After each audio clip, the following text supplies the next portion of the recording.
was a spiritual one. Yet that demon had control physically of that man. He used his voice to speak. He convulsed him. And here is the dichotomy of the human person that is really important.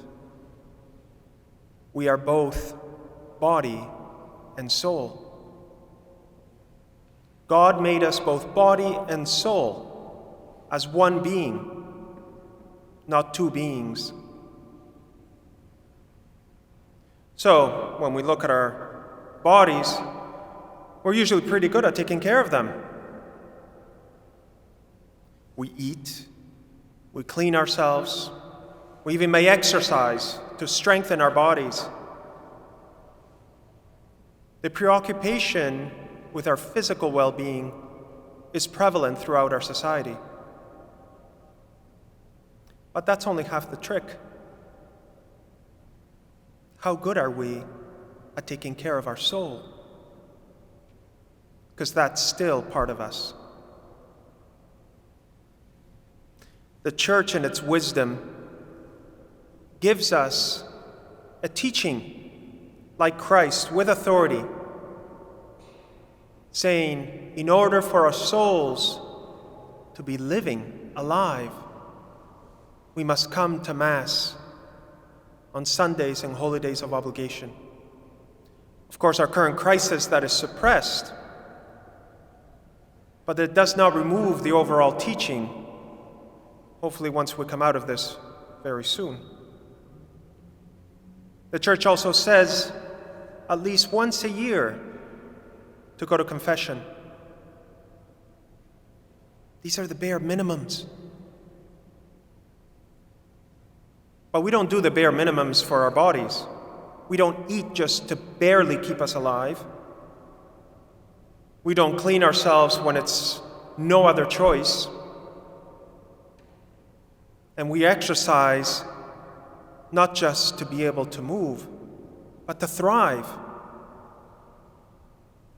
That same philosophy we need to apply to our whole being, our spiritual side as well.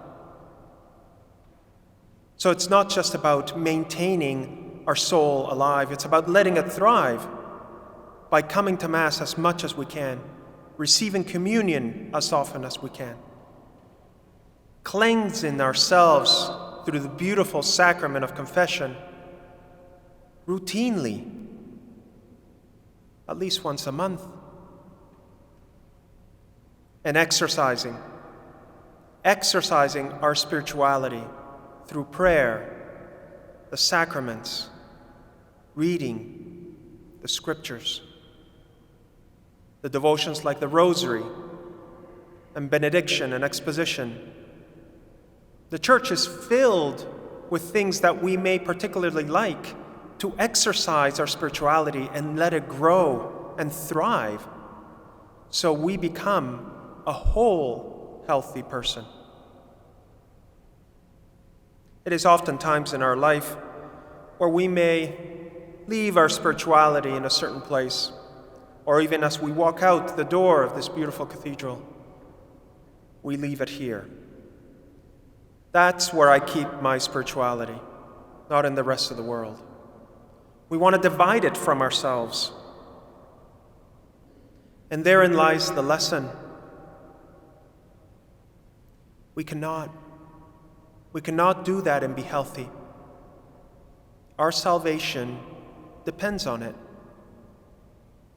We are meant to be one, body and soul, thriving equally.